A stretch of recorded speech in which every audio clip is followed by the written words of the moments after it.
واعتصموا بحبل الله جميعا ولا تفرقوا۔ ناظرین سامعین، السلام علیکم ورحمۃ اللہ وبرکاتہ۔ پروگرام پیغام پاکستان کے ساتھ میں ہوں آپ کا میزبان قاری سید صداقت علی۔ ناظرین، پاکستان اللہ کا ایک بہت بڑا انعام ہے، ہمارے اوپر احسان ہے، اس کا ہم جتنا بھی شکر ادا کریں کم ہے۔ ہم نے ہر انڈیویجول نے انفرادی طور پر اور اجتماعی طور پر اس ملک کی خدمت کرنی ہے، اپنے اپنے حصے کا حشر نتیجہ جلانا ہے، اور جن کو اللہ نے علم کی دولت سے نوازا ہے وہ علم کے ذریعے اس ملک کی خدمت کر رہے ہیں۔ کیسے خدمت کر رہے ہیں؟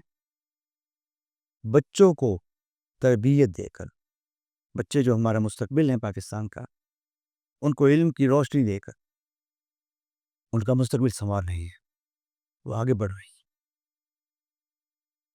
علامہ نے کہا کہ خدا نے آج تک اس قوم کی حالت نہیں بدلی، نہ ہو جس کو خیال خود اپنی حالت بدلنے کا۔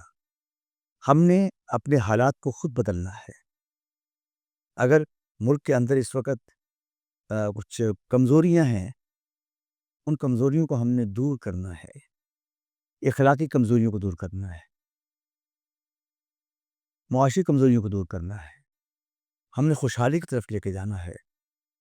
ہم مختلف اداروں میں جاتے ہیں، مختلف یونیورسٹیز میں، کالجز میں جاتے ہیں، اس میں جانے کا مقصد یہی ہوتا ہے کہ ہم جو صاحب علم لوگ ہیں ان سے آپ کی ملاقات کروائیں، اور ان کی تعلیمات جو وہ آپ کو دیں اس پر آپ نے کیسے عمل کرنا ہے، اور یقیناً جب آپ اس پر عمل کریں گے تو آپ کا مستقبل بھی روشن ہوگا۔ اس روشنی کی کے ذریعے جو روشنی انہوں نے حاصل کی ہے، اور یہ روشنی جو ہے یہ علم سے ملتی ہے۔ علم میں آپ جتنی محنت کریں گے آپ آگے بڑھیں گے۔ قائدین فرماتے ہیں کہ کوئی بڑا شخص نہیں ہوتا، عمر کے بڑے ہونے سے کوئی بڑا نہیں ہوتا، بڑا وہ شخص ہے جس کے اندر اللہ نے برداشت پیدا کی ہے۔ تو جب آپ کے اندر برداشت ہوگی، ایک دوسرے کو برداشت کرنے کی قوت آپ کے اندر ہوگی، تو پھر آپ آگے بڑھیں گے، درگزر کریں گے، آگے بڑھیں گے۔ ہمیں اجتماعیت کے ساتھ اس ملک کو آگے لے کے جانا ہے، اور ہم نے ایک دوسرے کو برداشت کرنا ہے، محبتیں تقسیم کرنی ہیں، اور سچ بولنا ہے۔ سچ کے ذریعے اور پابندی وقت کے ذریعے ہم آگے بڑھ سکتے ہیں۔ ناظرین، آج ہم پروگرام جو ہے آپ کی خدمت میں government Shalimar graduate college Lahore سے پیش کر رہے ہیں، اور ہمارے مہمان خصوصی اس کے اندر ہیں جناب chief instructor government Shalimar college Samiullah Khan sahib. Doctor صاحب السلام علیکم۔ وعلیکم السلام۔ آپ کی آمد کا بہت شکریہ، جزاک آپ نے ٹائم دیا۔ میں چاہوں گا کہ آپ کی جو اپنی ایکسپرٹیز ہے اس کے حوالے سے مجھے ہمیں کچھ آگاہ کریں تاکہ بچوں کو پتہ چلے اور آپ کی کیا خدمات ہیں اس کو۔ پنجاب یونیورسٹی سے میں نے بزنس ایجوکیشن میں گریجویشن کیا، اور اس کے بعد پھر میں نے ایجوکیشن میں ایم فل کیا۔ میری سلیکشن کامرس ٹیچر کے طور پر گورنمنٹ اسوسیٹ کالج آف کامرس بھگوانپورہ میں ہوئی۔ پچھلے دنوں گورنمنٹ نے کچھ کامرس کالجز کو مرج کیا جنرل ایجوکیشن میں، تو اسی حوالے سے پھر میں گورنمنٹ شالیمار گریجویٹ کالج بھگوانپورہ میں اپوائنٹ ہو گیا۔ میرا جو بنیادی سبجیکٹ ہے وہ کامرس ہے، اور چونکہ میں نے ایجوکیشن کی فیلڈ میں بھی تعلیم حاصل کی ہے، ایم فل ایجوکیشن کی ہے، تو اس حوالے سے جو ایجوکیشن ہے وہ بھی میرے لیے ایک خاص مضمون کے طور پر میں اس کو دیکھتا ہوں۔ 35 ایئرز ہو گئے ہیں مجھے تعلیم سے وابستہ ہو رہے ہو، اور سینکڑوں نہیں بلکہ ہزاروں اسٹوڈنٹس ہیں جو ہم نے کامرس کی فیلڈ کے اور ایجوکیشن کی فیلڈ میں پروڈیوس کیے ہیں، جو اس وقت ملک و قوم کی ترقی کے لیے اپنی خدمات سر انجام دے رہے ہیں۔ Great contribution. Thank you very much sir. آپ یہ سن کر حیران ہوں گے کہ میری جو اسپیشلائزیشن ہے وہ مارکیٹنگ میں ہے، یعنی بزنس ایجوکیشن میں میں نے جو اسپیشلائزیشن کی ہے وہ مارکیٹنگ میں کی ہے، لیکن میری جو سلیکشن ہوئی آپ یہ بھی سن کر حیران ہوں گے، وہ اردو شارٹ ہینڈ ٹائپ ایک سبجیکٹ ہوا کرتا تھا اس میں تھی۔ بعد میں پھر وہ سبجیکٹ ختم ہو گیا، اب اس کے بعد پھر کامرس کی فیلڈ ہے۔ آج کل میں کمیونیکیشن سکلز کے جو سبجیکٹس ہے وہ ڈی کام کے اسٹوڈنٹس کو پڑھا رہا ہوں۔ جناب سمیع صاحب، میں کوشچن آپ سے یہ کرنے لگا ہوں کہ آپ کا تعلق تعلیم کے شعبے سے ہے، آپ کے خیال پاکستان میں تعلیم کے معیار میں کیا پیش رفت ہوئی ہے، اس میں موجودہ چیلنجز کیا ہیں؟ کسی بھی ملک کے معیاری تعلیم کا اندازہ کچھ فیکٹر سے لگایا جا سکتا ہے، جن میں سب سے اہم فیکٹر اس کی شرح خواندگی ہے، اس کا نصاب ہے، اس کا امتحانی نظام ہے، اس کی ریسرچ اور ڈیولپمنٹ کے سہولیات ہیں۔ تو جب ہم پاکستان پر نظر دوڑاتے ہیں تو ہم دیکھتے ہیں کہ 1981 میں پاکستان کی شرح خواندگی صرف 25% تھی، یعنی پاکستان کے 25% لوگ خواندہ تھے اور 75% لوگ ناخواندہ تھے، وہ پڑھے لکھے نہیں تھے، ایک بڑا المیہ تھا۔ لیکن وقت کے ساتھ ساتھ حکومتوں نے اس پہ کام کیا، اور خاص طور پر موجودہ حکومت اس پہ بہت کام کر رہی ہے، اور یہ جان کر آپ کو خوشی ہوگی کہ اس وقت پاکستان کی جو شرح خواندگی ہے وہ 60% تک ہم اس کو اچیو کر چکے ہیں۔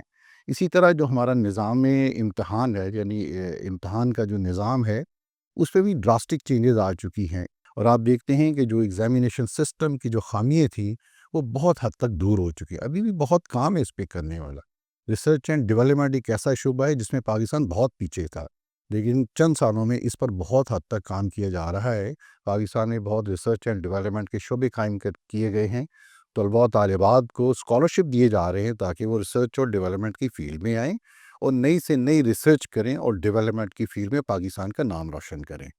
اسی طرح جب آپ دیکھتے ہیں اس کے نصاب کو، تو پاکستان کا جو نصاب، اس کے متعلق دنیا کی رائے یہ تھی کہ یہ فرسودہ نصاب پر یہ عمل کرتے ہیں، اور ان کا جو نصاب ہے وہ فرسودہ ہے، وقت کے تقاضوں کو پورا نہیں کرتا۔ لیکن اب ہم دیکھتے ہیں کہ اس پہ بھی اچھا خاصا کام کیا ہے، اور موجودہ دور کے تقاضوں کے مطابق نصاب کو جدید طرز پر تیار کیا جا رہا ہے۔ اس کا فائدہ یہ ہوتا ہے کہ جو ہمارا اب موجودہ دور کا طالب علم ہے، وہ دنیا کے دوسرے ممالک کے طالب علم کو کمپیٹ کرنے جا رہا ہے۔ پاکستان کے تعلیمی اداروں کو انتظامی مسائل کا سامنا ہے، آپ کی نظر میں ہمیں کن اہم پہلوؤں پر مزید توجہ دینے کی ضرورت ہے تاکہ ہم اداروں کو بہتر اور مستقبل بنا سکیں؟ یوں تو تعلیمی اداروں کو بہت سے انتظامی مسائل کا سامنا کرنا پڑتا ہے، اور کر بھی رہے ہیں۔ ان میں خاص طور پر جو فنڈز کی کمی ہے، اس کے علاوہ تربیت یافتہ عملہ کی کمی ہے، جو ان کا بنیادی انفراسٹرکچر ہے، جس میں آپ کمپیوٹر لیب دیکھتے ہیں، جس میں آپ سائنسز لیب دیکھتے ہیں، جس میں لائبریری کا ای لائبریری کا قیام ہے۔ یہ چیزوں کا ابھی کچھ فقدان ہے۔ ہم یہ نہیں کہتے کہ بالکل فقدان ہے، کچھ حد تک فقدان ہے، لیکن آپ کو یہ جان کر بہت خوشی ہوگی کہ جو پاکستان کا آئین ہے، اس میں 18th امینڈمنٹ کی گئی، اور 18th امینڈمنٹ جسے 18ویں ترمیم ہم کہتے ہیں، تو 18ویں ترمیم کے حوالے سے جو ایجوکیشن کا سبجیکٹ ہے، اب وہ صوبوں کی ذمہ داری ہے۔ تعلیم کے شعبہ کو صوبے دیکھ رہے ہیں۔ انڈیپینڈنٹ ہو گئے۔ جی اچھا، اب اس میں دیکھیں گے کہ اوورال جب حکومت پاک جو فیڈرل گورنمنٹ ہے، اس نے بھی اپنے بجٹ میں تعلیم کے بجٹ میں اضافہ کیا، صوبہ پنجاب، صوبہ سندھ، KPK، اور اس کے علاوہ بلوچستان کی حکومتوں نے بھی اپنے ایجوکیشن کے بجٹ میں خاطر خواہ اضافہ کیا ہے۔ میں پنجاب کی بات کروں تو 12% سے زیادہ اضافہ پچھلے سال کی نسبت کیا گیا ہے۔ تو یوں ہم یہ دیکھ رہے ہیں کہ جو حکومت پاکستان ہے، جو صوبائی حکومتیں ہیں، وہ ایجوکیشن اور معیاری تعلیم اور انتظامی مسائل کے حل کے لیے سنجیدہ نظر آ رہی ہیں۔ اب کیا خیال ہے کہ جب ڈیسینٹرلائز تھا ہائر ایجوکیشن کا ڈپارٹمنٹ، اور اس کے بعد پھر پروونسز میں یہ الگ الگ سب، اس سے کوئی بہتری ہوئی ہے کہ کوئی کمی ہوئی ہے؟ اس میں ہر جو نظام ہوتا ہے اس پہ کچھ فائدے بھی ہوتے ہیں، کچھ خامیاں بھی ہوتی ہیں۔ اس کو جب سینٹرلائز تھا اس کے بھی کچھ فائدے تھے، کچھ خامیاں تھیں۔ تو اگر یہ ڈی سینٹرلائز کیا گیا ہے، اس کی ذمہ داریاں صوبوں کو دی گئی ہیں، تو اس میں بہت ساری بہتری بھی آئی ہے۔ اب صوبے، چونکہ صوبوں کے پاس جو فنڈز ہوتے ہیں وہ زیادہ ہوتے ہیں، جب فیڈرل گورنمنٹ کے پاس فنڈ، فیڈرل گورنمنٹ کی اور بھی ذمہ داری، فیڈرل گورنمنٹ تھی وہ تعلیم کے شعبوں کو کم فنڈ ایلوکیٹ کر رہی تھی۔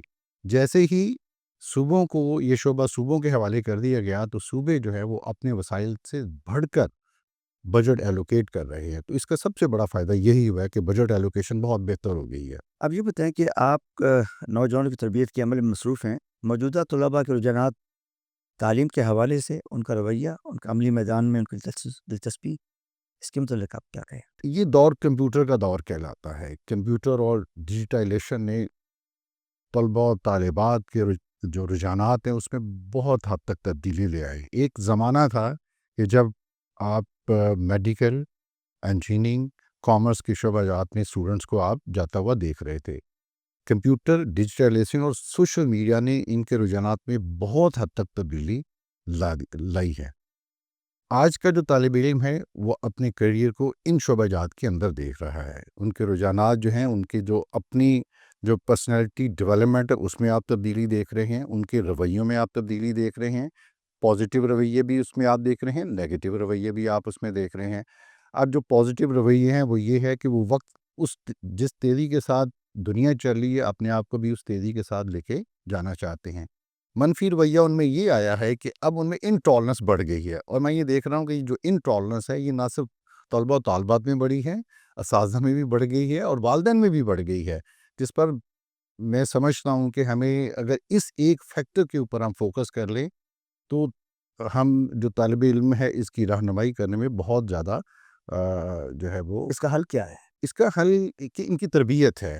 ہم اس پیمانے اس لیول پر ان کی تربیت کریں کہ ان میں جو انٹالرنس ہے اس کو کم سے کم کیا جا سکے. ان کو ہم اپنے اسلاف کی ایگزامپلز دیں، کیونکہ ہمارے یہ ایک بہت اچھی ڈیولپمنٹ ہوئی ہے جس میں قرآن کی تعلیم جو ہے ترجمۃ القرآن کو انٹروڈیوس کروایا گیا ہے، اور یہ ایک بہت بڑی میں سمجھتا ہوں کہ ڈیولپمنٹ ہے. دین سے دوری بھی ایک اس کی بہت بڑی وجہ ہے. جی میں آپ سے دین سے متفق دوری ہے. میں آپ سے متفق میں اکثر اپنے پروگرامز میں کہتا ہوں کہ ہمارے جو بچے ہیں وہ اگر زندگی میں کوئی مقام حاصل کرنا چاہتے ہیں، کسی منزل تک پہنچنا چاہتے ہیں، تو 3 چیزیں ان کو میں سجیسٹ کرتا ہوں.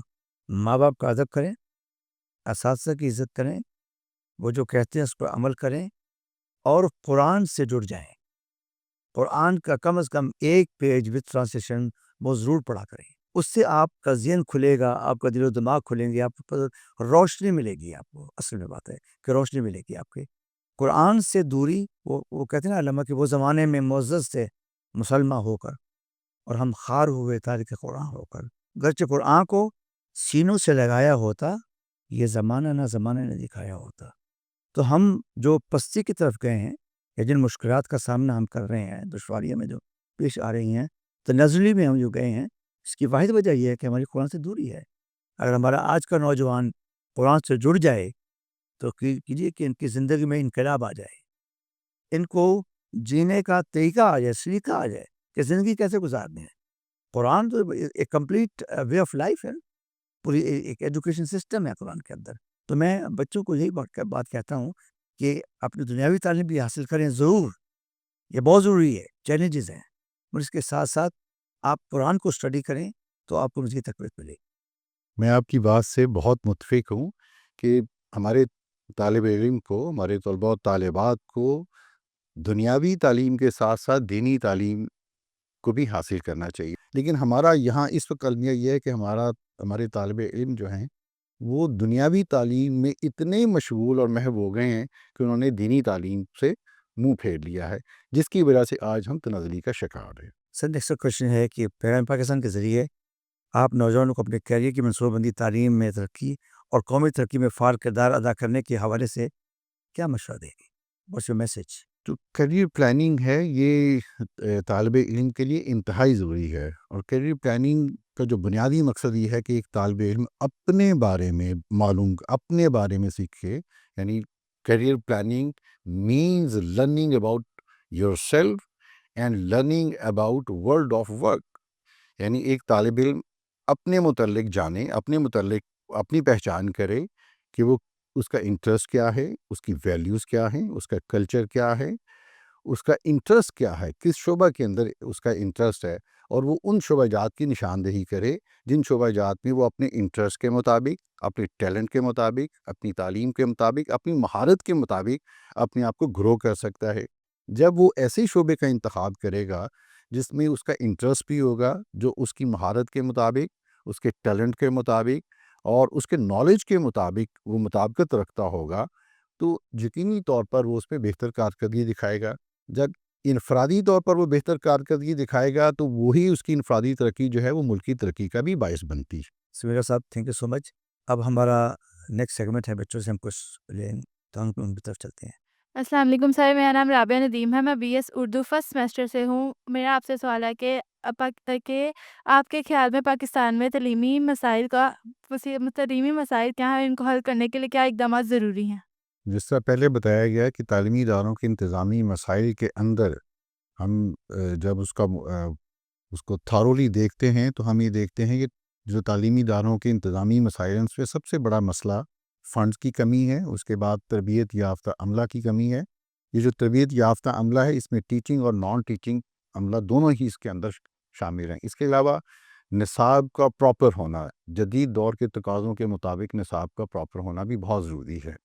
یہ وہ مسائل ہیں جو رئیس ادارہ کے اپنے اختیار میں نہیں ہوتے، یعنی جو اس ادارے کا جو سربراہ ہے، پرنسپل ہے، یہ ہیڈ ماسٹر یا ہیڈ مسٹریس ہے، یہ ان کے اپنے اختیار میں نہیں ہوتے۔ یہ ارباب اختیار اور جو حکومت ہے یہ اس کے فرائض میں شامل ہے، اور یہ ہمیں اور آپ لوگوں کو یہ جان کر خوشی ہوگی کہ موجودہ حکومت ان مسائل کو حل کرنے میں انتہائی سنجیدہ ہے، اور اس کے لیے انہوں نے فنڈز کی فراہمی کو یقینی بنایا ہے۔ اس میں جو ہمارے اساتذہ کرام ہیں، جس میں میل اور فیمیل ٹیچرز ہیں، ان کی تربیت کے لیے انہوں نے بہت سے مواقع فراہم کیے ہیں۔ ایسے ادارے قائم کر دیے گئے ہیں جہاں ٹیچر ٹریننگز جو وہ دی جا رہی ہے۔ السلام علیکم، میرا نام حفظہ نیاز ہے، میں بی ایس اردو 7ویں سیمسٹر کی اسٹوڈنٹ ہوں۔ سر، میرا سوال ہے کہ تعلیمی اداروں میں معیار کی بہتری کے لیے آپ کیا تجویز کرتے ہیں؟ جو ہمارا موجودہ تعلیمی معیار ہے یہ دنیا کے دوسرے ممالک کے تعلیمی معیار سے بھی کافی حد تک پیچھے ہے۔ اس پہ بہت سی چینجز کی، بہت سی جو ڈراسٹک ہونی چاہیے، جس میں نے پہلے بتایا کہ اس میں سب سے بنیادی بات جو ہے وہ ایک ٹیچر کا رول ہے، ایک استاد کا رول ہے۔ استاد تعلیم و تعلم کے میدان میں سب سے اہم کردار ادا کرتا ہے، تو اس لیے ٹیچر ٹریننگ پر ہمیں زیادہ فوکس کرنا چاہیے۔ اور میں یہ بتاتے ہوئے بڑی خوشی محسوس کرتا ہوں کہ ہمارا جو استاد ہے، جس کو کوئی خاص فارمل ٹریننگ نہیں دی جاتی، وہ اس ماحول کے اندر بھی اپنی بہترین کارکردگی دکھاتا ہے۔ اگر اسی استاد کو اگر آپ پراپر تربیت دیں، ان کو آپ غیر ملکی تربیت فراہم کریں یا ملک کے اندر تربیت فراہم کریں، تو ہمارا وہی استاد جو ہے وہ طلباء کی تعلیم و تربیت کے حوالے سے بہترین کردار ادا کر سکتا ہے، اور اس کی جو نتائج ہیں وہ ملک کی ترقی میں بھی آپ کو نمایاں نظر آئیں گے۔ السلام علیکم سر، میرا نام مرحا سلیم ہے، میں B S Urdu first semester کی اسٹوڈنٹ ہوں۔ سر، آپ سے میرا سوال ہے کہ آپ کے خیال میں پاکستان کے تعلیمی اداروں میں طلباء کی تعلیم و تربیت کے حوالے سے کون سی بڑی کمیاں ہیں؟ اس سے پہلے بھی میں نے اس ٹاپک پہ بات کی ہے، اور جو ہمارے تعلیمی اداروں کے اندر جو طلباء کی تعلیم و تربیت کے حوالے سے جو کمی ہے، اس میں نے جس طرح بتایا کہ نصاب ایک ایسی چیز ہے جو موجودہ دور کے مطابق ابھی مطابقت نہیں رکھتا، جس پر کام تو کیا جا رہا ہے لیکن ابھی اس پر بہت سا کام کرنے کی ضرورت ہے۔ تربیت کے حوالے سے جب ہم بات کرتے ہیں تو حکومت پاکستان نے جس طرح ترجمۃ القرآن جو ہے وہ انٹروڈیوس کروایا ہے، ہمارے تعلیمی اداروں کے اندر ایسے پروفیشنلز ہیں جو تربیت کے حوالے سے طلباء کی بہترین رہنمائی فرما رہے ہیں۔ تو اس حوالے سے میں یہ سمجھتا ہوں کہ آنے والا جو دور ہے وہ تعلیم و تربیت کے حوالے سے طلباء کے لیے ایک بڑا بہترین دور ہے۔ حکومت پاکستان اس پہ فوکس کر رہی ہے، ادارہ کا جو سربراہ ہے وہ اس پہ فوکس کرتا ہے، ہیڈ آف ڈپارٹمنٹ اس پہ فوکس کرتے ہیں۔ اسی طرح کمیٹیاں بنائی گئی ہیں، ہمارے یہاں کریکٹر بلڈنگ کاؤنسلز بنائی گئی ہیں جو طلباء کی تربیت پہ اہم کردار ادا کرتی ہیں۔ السلام علیکم سر، میرا نام مصباح ریاض ہے، میں B S Urdu first semester کی اسٹوڈنٹ ہوں۔ میرا آپ سے کوشچن ہے کہ تعلیمی اداروں کے انتظام میں کیا تبدیلیاں ضروری ہیں تاکہ وہ جدید دور کے تقاضوں کے مطابق بہتر طور پر کام کر سکیں؟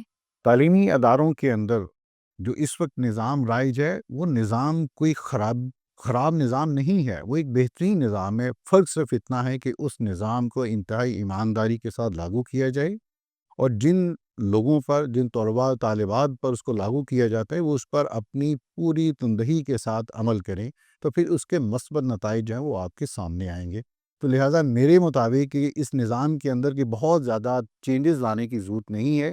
اسی نظام کو اگر آپ ایمانداری کے ساتھ امپلیمنٹ کرتے ہیں تو اس کے بہترین نتائج جو ہیں وہ آپ کے سامنے آئیں گے۔ ہاں، کچھ ایسے آسپیکٹس ضرور ہیں جن پر ہم زیادہ کام کر سکتے ہیں، جیسے میں نے بتایا کہ نصاب کو تھوڑا ہم تبدیل کر سکتے ہیں۔